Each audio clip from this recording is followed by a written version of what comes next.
Хәерле кич, хөрмәтле телевизор караучылар, Мөслим телевидениесе үзенең тапшыруларын башлый. Хәбәрләр чыгарылышы белән студияда мин Лилия Шәймиева. Булган вакыйгалар турында кыскача.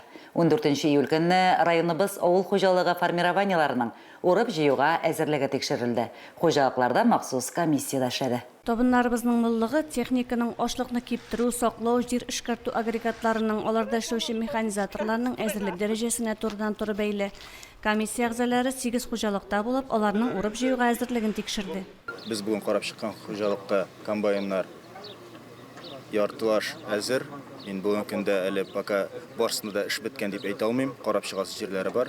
Шуңа күрә егетләргә карап бетереп, бер шушы уборкага кадәр 10-15 көн калып бара. Шуңа кадәр бу эшләрне башкарып бетереп, вакытында кыр эшләренә тотышырга кирәк булачак.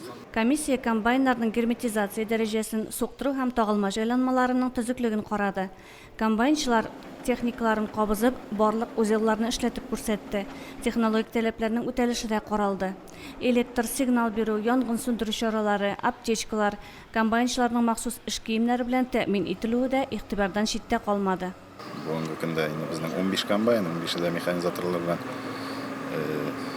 механизаторларыбыз җитәрлек, 15-дә дә кеше бар.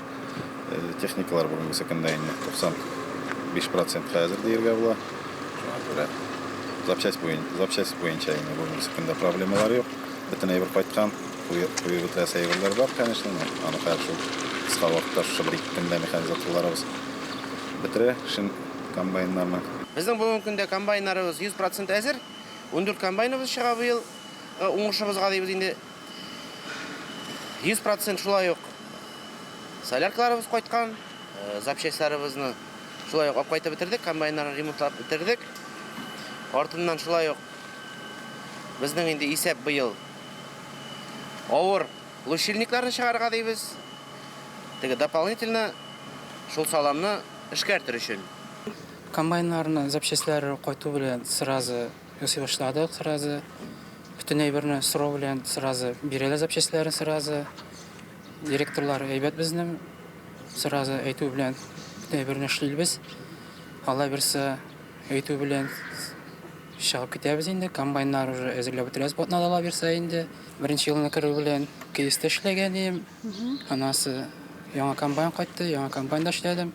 Ансы белән балый Алла берсе инде 2нче сезонга кереп китәм инде. Комиссия әгъзалары Август Мөслим туган як агрофирмаларының Исламов хуҗалыгының уракка югары дәрәҗәдә әзерләнүләрен билгеләп үтте.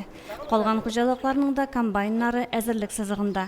Аларга күрсәтелгән җитешсезлекләрне атна 10 көн дәвамында төзәтеп бетерү бурычы куелды. Гөлназ Җәлилова, Динар Нуртдинов, Мөслим телевидениесе. Лайыклы елдагы мәгариф ветераны Ханна Фаил Латып улы үзенең 90 яшьлек юбилеен билгеләп үтте. Юбилейны котларга район башлыгы Альберт Хожин да барды. Район башлыгы Фаил агага Россия Федерациясе президенты Владимир Путинның котлау адресын күчтәнәч пакеты тапшырды. Бизекле түбәтәй кидереп, район башлыгы юбилярга җылы теләкләрен җиткерде. Уважаемый Фаил Латыпович, сердечно поздравляю вас с юбилеем. Вы с честью прошли через горнило испытаний военного времени, поднимали страну из руин, созидали мощь и достоинство великой державы. Мы искренне благодарны вам за ратный подвиг и трудовые совершения. Бүген райондашыбыз район ветераннар советы һәм үзе белем биргән лицей коллективының ветераннар советы рәисе Альберт Ивановтан да истәлекле бүләкләр, котлау сүзләре кабул итеп алды. Фаил Латыпович белән без иң беренчедән таныштык 1957 елны. Ул безгә 5нче класс укучыларына иң беренче булып ботаника дәресләрен укыта башлады. Мин укып бетереп кайтып, Мөслим урта мәктәбендә эшли башладым. Шуннан бирле без Фаил Латыпович белән шушы 57нче елдан алып, бүгенге көнгә тикле бер-беребезне хөрмәт итеп, бер-беребезне ихтирамлап, бергә кулга-кул тотынып эшләдек. Вакытлы матбугат белән кызыксынып, дөнья хәлләрен барлап, булганына шөкер итеп яшәгән райондашыбыз озак яшәүнең сире сәламәт яшәү рәвеше алып баруда ди. Сәламәтлекнең нигезе сәламәт яшәү рәвеше алып бару. Тәмәке тартмадым, аракы эчмәдем дигәндә. Без инде әти белән бик нык горурланабыз. Ул безнең гомер буена бик нык терәк булды. Әле һаманда без аның киңәшендә мохтаҗ булып яшибез. Шуңа күрә Аллаһ Тәгалә тарафыннан инде азрак гомер булып яшәсә, без бик шат булырык. Узак еллар балаларга белем биргән Фойлога бүген дә хәрәкәттә. 90 яшьне бирмәссең дә үзенә. Балаларның, онык һәм оныкчыкларының кадерле кешесе булып, тагын узак еллар яшәргә насыйп булсын үзенә. Лилия Шәймиева, Динар Нуртдинов, Мөслим телевидениесе. 14 июль көнне Мөслимдә рәсми төстә район үзәк хастаханәсенең патологоанатомия бүлеге ачылды. 4 ел элек сафка бастырылган типологик бина хәзер штатлы режимда эшли башлаячак. Моңа кадәр район хастаханәсендә вафат булучыларның мәете башка районнарга җибәрелә иде. Хәзер анда ихтыяҗ юк. Шул ук вакытта әлеге патологоанатомия бүлеге суд медицина экспертизасы өчен каралмаган. Патологоанатомическое отделение будет заниматься непосредственно подтверждением пациентов с какими-то хроническими соматическими заболеваниями, пациентов, которые непосредственно умерли в ЦРБ, и пациентов, у которых в анамнезе имеется заболевание. Бүлекне ачу киңәшләшү, фикер алышу формасында үтте. Анда район башлыгы Альберт Хужин да катнашты. Бүген әле бүлекнең эшчәнлеген җайга саласы, кайбер проблемаларны хәл итеп бетерәсе бар. Морг ачылу сөйнешле хәбәр түгел, әмма тормыш булгач төрле хәлләр була. Кайгы килгән кешеләргә чит районнарга барып йөрү авырга туры килә. Шундый вакытта кешеләргә ярдәм күрсәтү йөзеннән булдырылган объект бу. Лейсан Сабирова, Динар Нуртдинов, Мөслим телевидениесе. Украиндагы махсус операциядә катнашу өчен Татарстанда 2 батальон формалаштырыла. 15 июльдә район хакимияте бинасында узган җыелышта сүз шул хакта барды. Анда Мөслим һәм Сорман районнары буенча хәрби комиссар Дажгын Гасанов чыгыш ясады. Мондый батальоннар Россиянең һәр субъектында булдырыла. Җәй көне кайбер күп фатирлы һәм шәхси йортларда су басымы җитми. Басым булмагач, локаль су җылыту системасы да эшләми. Әлеге проблеманы хәл итү өчен район үзәгендә хәзерге вакытта яңа су скважинасы булдырыла. Су басымын бер дәрәҗәдә саклау максатыннан сәнгать мәктәбе каршындагы скважина янында бүген тагын бер казыла. Моннан тыш район үзәгенә Вәрәшбаш һәм Ташлыяр скважиналарыннан да су килә. Бер ай элек политехник техникум янында да скважина тишелде. Аларның да басымы җитмәгән очракта яңа автоном скважина ярдәм итәчәк. Су басымы нигездә җәй көне генә төшә. Бу бакчаларга күпләп су сибү белән бәйле. Тагын 2 скважина булдырылса, район үзәгендә су басымы проблемасы тулысынча хәл ителәчәк. Район үзәгендә 2нче елга бу эшләрне тәмамларга исәплиләр. Лейсан Сабирова, Динар Минхаҗев, Мөслим телевидениесе. Район үзәгендә юл транспорт һәлакәтләрен булдырмау буенча чаралар күрелә. Шушы көннәрдә Мөслимнең кайбер урамнарында өстәмә билгеләр һәм ясалма калкулыклар пәйда булды. Күптән түгел Банк урамының район хакимияте бинасы тирәсендә 2, Тукай урамында 2, Вахитов урамында 1, Искәндәров урамының Хурай паркы янында 1 калкулык барлыкка килде. Шулай ук Мөслим гимназиясе артындагы ясалма калкулык та яңартылды. Эшләрне Йоршалының автострой җәмгыяте бригадасы башкарды. Әлеге ясалма калкулыклар гос таләпләренә туры китереп эшләнелә һәм шундый бер калкулык ясау өчен 3-4 тонна асфальт кирәк. Асфальтның температурасы 130-140 градус.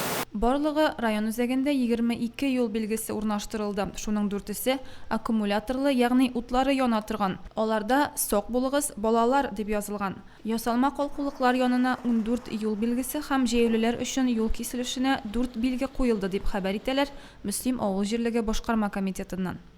Лейсан Сабирова, Динар Минхаҗев, Мөслим телевидениесе. Соба районда Татмедиа акционерлык җәмгыяте ешуның 15 еллык юбилее билгеләп үтелде. Республика күләмендә үткәрелгән бәйрәмдә Татмедиа караган масса күләм мәгълүмат чаралары җитәкчеләре һәм хезмәткәрләре катнашты. Собантуй форматында узган чарада кунакларны Татарстан Республикасы Дәүләт Советы рәисе урынбасары Марат Әхмәтов, Татмедиа Республика агентлыгы җитәкчесе Ойдар Сәлимгәрәев, Татмедиа акционерлык җәмгыятенең генераль директоры Шамил Садыков сәламләде. Мөслим матбугат үзәге хезмәткәрләре бәйрәмдәге барлык ярышларда да актив катнашты. Журналистлар чүлмәк тә ваттылар, кошыкка йомырка салып узыштылар, капчыкта киеп йөгерделәр, утын кистеләр, гер күтәрделәр, турникта күтәрделәр. Кул көрәшендә катнаштылар, аркан тарттылар, бил алыштылар. Аркан тарту бәйгесендә Мөслим командасы беренче өчлеккә керде. Инде Собага моңа кадәр дә килгән бар иде, бик матур район. Менә бүген дә бик Татмедианың 15 еллыгы уңаеннан оештырылган бик матур бәйрәмгә җыелдык. Кызыклы бәйрәм булырга охшап тора. Бик яхшы оештырылган ахрысы. Уеннарда катнашырга исәпләп торабыз. Алай көчле уеннарда түгел инде, чиләк белән су ташу, йомырка кабып йөгерү, шуның ише уеннарда. Шушылай неформальный обстановкада бөтен республикадан коллегаларыбыз белән шашканда бик шатбыз. Әле кайчан шулай мотор көнне бергә җыелышып, көч сынашып, спорт уеннарында катнашып һәм шулай итеп тәҗрибә алышып, аралашуга кайчан насыйп булыр икән. Бу Татмедиа тарихында беренче тапкыр журналистлар сабантуе.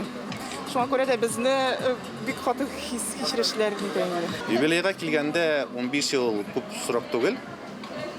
Әле 20 еллыгы да булыр, 25 еллыгы да булыр. Иң мөһиме шушы Татмедиа эшләүче егетләрнең, кызларның иҗат берәмлекләренең иҗат чишмәләре саепмасын. Зур сәлам Муслимгә. Марат Әхмәтов журналистларның халыкка һәрвакыт якын булуын, аның үтенечләрен һәм теләкләрен ишетүләрен һәм хакимияткә җиткерүләрен теләде.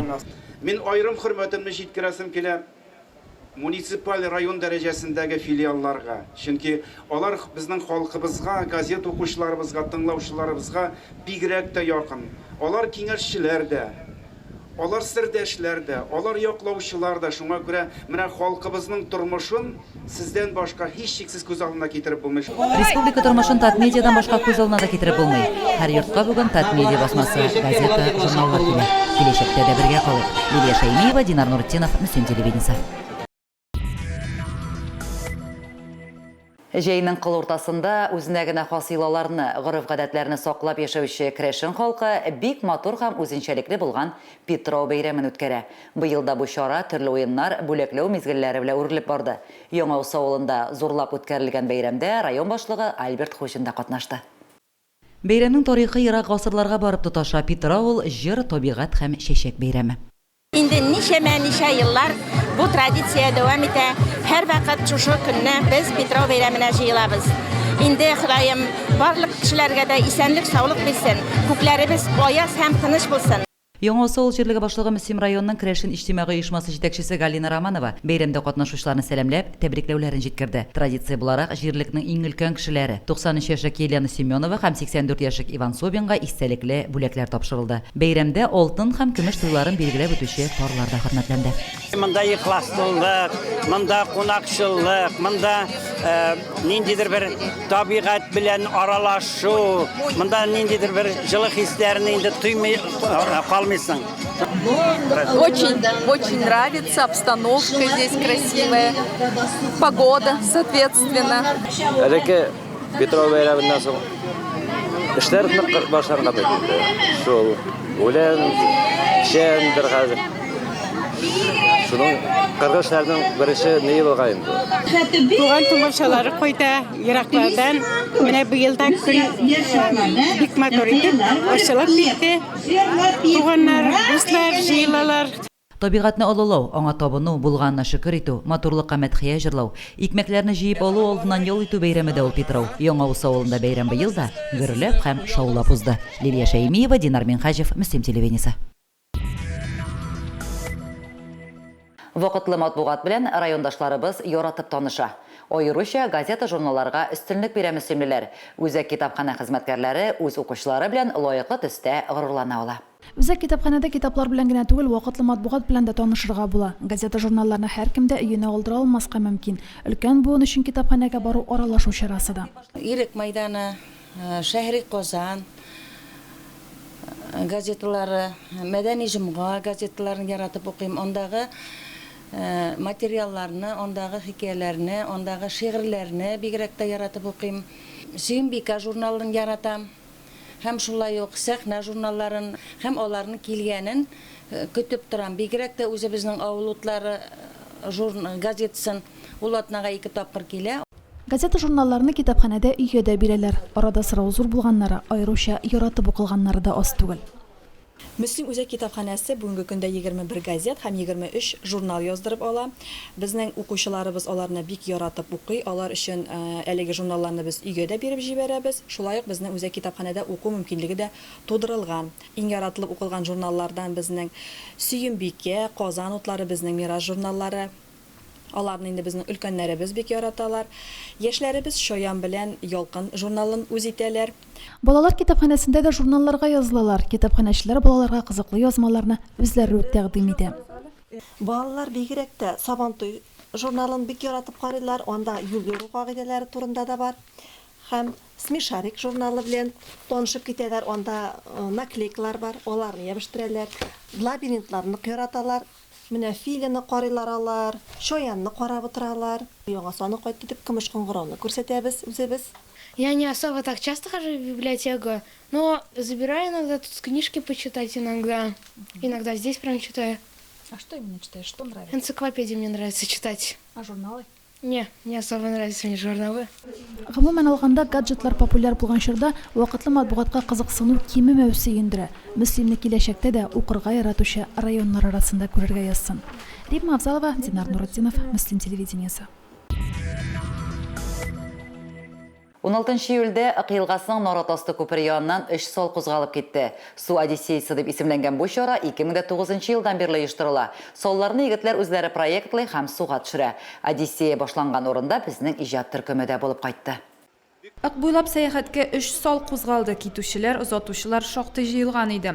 Әлеге чара безнең районда инде күптәннән оештырыла. Суда йөзүне яратучылар Одиссеяны ел сайын көтеп ала. Кешеләр бер кашанда теге килмичә калган юк иде әле. Безнең Казаннан, Шалудан, Әлмәттән, Сарман бик нык актив катнаша шушы сплавта. Маршрут Ак елгасы буйлап Оска таба төшеп, Минзәлә районына кадәр дәвам итте. Чарада 40лап кеше катнашты. Бу инде менә дуслыкның, ниндидер бердәмлекнең бер күрсәткече, шуңа күрә мин аларга уңышлыгына финишка барып җитәргә, моннан бик күп эмоциялар алып, бик күп эшләрне алып, матур итеп кайтырга теләкләр теләп калам. Салларның төзелеше төрлечә. Кайбер елны литр ярымлы буш шешәләрдән дә ясаучылар була. Быел исә саллар нигездә мишкәләрдән ясалып, агач каркас белән капланган. Уңайлырак булсын өчен салларның берсендә хәтта диван бар иде. Үзенчәлекле су транспорты яр буена махсус йөк машинасында китерелә. Былтыр төзедек тә плотно. Улым белән былтыр шушы мероприятиедә катнаштык. Бик күңелле булды. Менә шуңа быелны да малайлар егетләр дәштеләр дә. Быелны да шуңа катнашырга булды. Одиссеяга 4нче салда килеп кушылырга тиеш иде. Башына өлгермәү сәбәпле аларның катнашуы 2нче көнгә кичектерелде. Лейсан Сабирова, Динар Минхаҗев, Мөслим телевидениесе. Спорт белән шөгыльләнү зур үҗәтлек таләп итә. Районның спорт түгәрәкләре җәй көне дә туктап тормый. Чөнки спортчыларның бәйгеләр сезонына әзерләнәсе бар. Шушы көннәрдә Курай паркының спорт мәйданчыгында мини-футбол буенча ярышлар узды.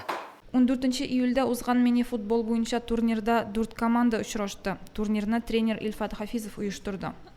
Biz Miras komandасы һәм без бүген Мухан командасы белән уйныйбыз. Үзебезнең йөрәк белән нык итеп футболны яратабыз да уйныйбыз. Футбол инде уйнап була 2 ел уже уйныйбыз. Без пасавать итәбез, дуслар, без бөтенебезне беләбез. Кайсы бер вакытта авылда уйныйбыз, бик часто да түгел. Тренироваться итәбез, әзерләнәбез, җиңүләр көтәбез. Әйбәт результатлар. 1-2 ел уйныйбыз инде. Без үземнең дустым белән Рамис белән күп уйныйбыз инде. Турнир нәтиҗәсендә беренче урынга Салавыз Муханның 13-14 яшьтәге спортчылары чыкты. Икенче урында Мирас командасының 2014 елгы егетләре. Мирасның 2012 елгылар командасы 3нче урынны яулады. Салавыз Муханның 2012 елгы спортчылары 4нче урында калды. Иң яхшы һөҗүмче, капкачы һәм иң яхшы уенчыларга яшьлек спорт комплексының мактау кагазьләре, спорт товарлары кибетенә сертификатлар һәм спонсор Илнар Закировтан акчалата бүләкләр тапшырылды. Лейсан Сабирова, Динар Нуретдинов, Мөслим телевидениесе. Хөрмәтле телевизор караучылар, реклама блогыннан соң сез сабак булсын тапшыруын карый аласыз. Әлегә шулар, Миндилия Шәймиева сезнең белән сау булашам. Киләсе очрашуларга кадәр.